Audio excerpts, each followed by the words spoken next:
BJP सांसद राघव चड्ढा के खिलाफ या उन्हें बदनाम करने के लिए बनाए गए सोशल मीडिया कंटेंट को अब डिलीट करना होगा। यह आदेश 1 जुलाई को दिल्ली हाई कोर्ट ने दिया है।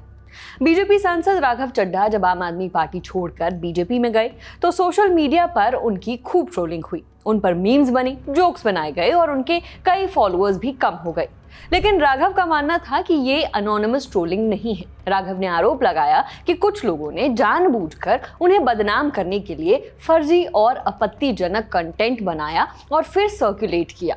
राघव चड्ढा इस ट्रोलिंग के खिलाफ कोर्ट गए, मामले पर सुनवाई हुई और फिर कोर्ट ने फैसला सुरक्षित रख लिया। अब कोर्ट ने अपना आदेश सुना दिया है। आदेश में कहा गया है कि राघव को बदनाम करने वाले कुछ कंटेंट को अब सोशल मीडिया से डिलीट करना होगा। पूरा मामला क्या है, कोर्ट में दलीलें क्या दी गई और क्या राघव चड्ढा ये केस असल में जीत गए हैं या इसमें कुछ पेच है, सब विस्तार से समझते हैं। लाइव लॉ की रिपोर्ट के मुताबिक राघव चड्ढा ने अपनी याचिका में कहा था कि सोशल मीडिया पर उनके खिलाफ ऐसी पोस्ट डाली जा रही हैं जिनका मकसद सिर्फ उनकी छवि खराब करना है। उनका आरोप था कि कुछ पोस्ट में ये दिखाया गया है कि उन्होंने पैसों के लिए खुद को बेच दिया। उन्होंने ये भी कहा कि उनकी फोटो, आवाज और पहचान का गलत इस्तेमाल करके एआई से बने डीप फेक वीडियो, मॉफ्ड तस्वीरें और भ्रामक पोस्ट फैलाए गए। राघव चड्ढा का कहना था कि ये कोई नॉर्मल ट्रोलिंग नहीं थी, बल्कि उन्हें बदनाम करने के लिए एक सोची समझी मुहिम चलाई जा रही थी। इसीलिए उन्होंने कोर्ट से मांग की कि ऐसे पोस्ट सोशल मीडिया से हटाए जाए। कोर्ट में राघव चड्ढा की पैरवी वकील सत्यता आनंद और निखिल आराधे ने की। सुनवाई के दौरान कोर्ट को बताया गया कि राघव चड्ढा की छवि खराब करने के लिए सोशल मीडिया पर सोची समझी और कथित तौर पर पैसों से चलाई जा रही मुहिम चल रही थी। कोर्ट के सामने ऐसे दस्तावेज और सबूत रखे गए जिनसे पता चला कि इस काम के लिए कई प्रोफेशनल एजेंसियों की मदद ली गई थी। इन एजेंसियों ने कई सोशल मीडिया अकाउंट्स और पैसे लेकर पोस्ट करने वाले इन्फ्लुएंसर्स के जरिए राघव चड्ढा के खिलाफ मानहानि वाले पोस्ट शेयर करवाए। ये पोस्ट कुछ ही मिनटों में कई सोशल मीडिया अकाउंट्स पर एक साथ दिखाई देने लगे। इससे ये शक और मजबूत हुआ कि झूठी बातें बड़े स्तर पर फैलाकर राघव चड्ढा की इमेज को नुकसान पहुंचाने की कोशिश की गई।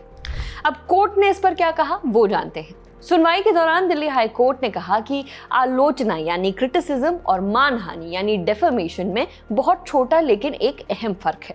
कोर्ट ने कहा कि लोकतंत्र में नेताओं की आलोचना होना, उन पर व्यंग्य करना और मीम्स बनाना सामान्य बात है। हर आलोचना को मानहानि नहीं कहा जा सकता। कोर्ट ने यह भी कहा कि पहली नजर में ये मामला पर्सनालिटी राइट्स का नहीं लगता। कोर्ट के मुताबिक जिन पोस्ट पर आपत्ति जताई गई थी उनमें से कई पोस्ट सिर्फ राघव चड्ढा के बीजेपी में जाने के फैसले की राजनीतिक आलोचना थी।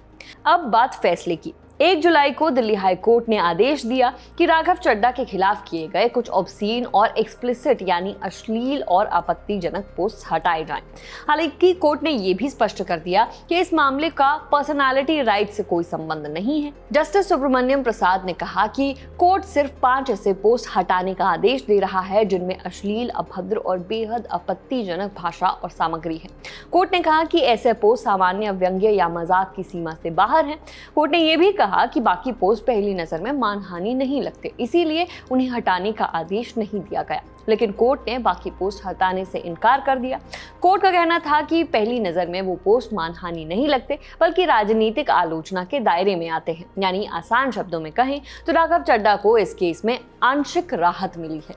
कोर्ट ने केवल बेहद अश्लील और आपत्तिजनक 5 पोस्ट हटाने का आदेश दिया, लेकिन बाकी पोस्ट को हटाने की मांग स्वीकार नहीं की। इंडिया टुडे की रिपोर्ट के मुताबिक राघव चड्ढा के वकील सत्य आनंद और निखिल आराधे ने कहा कि दिल्ली हाई कोर्ट के सिंगल जज का यह फैसला एक अहम कदम माना जा रहा है। कोर्ट ने राघव चड्ढा के खिलाफ किए गए कुछ मानहानि वाले पोस्ट हटाने का आदेश दिया है। इससे ये साफ संदेश जाता है कि बोलने की आजादी का मतलब किसी के खिलाफ पैसे देकर झूठा प्रचार या बदनाम करने की मुहिम चलाना नहीं है। बहरहाल आपकी इस मामले पर क्या राय है, हमें कमेंट कर जरूर बताएं। मेरा नाम है नेहा दमान। देखते रहिए दी ललन टॉप। शुक्रिया।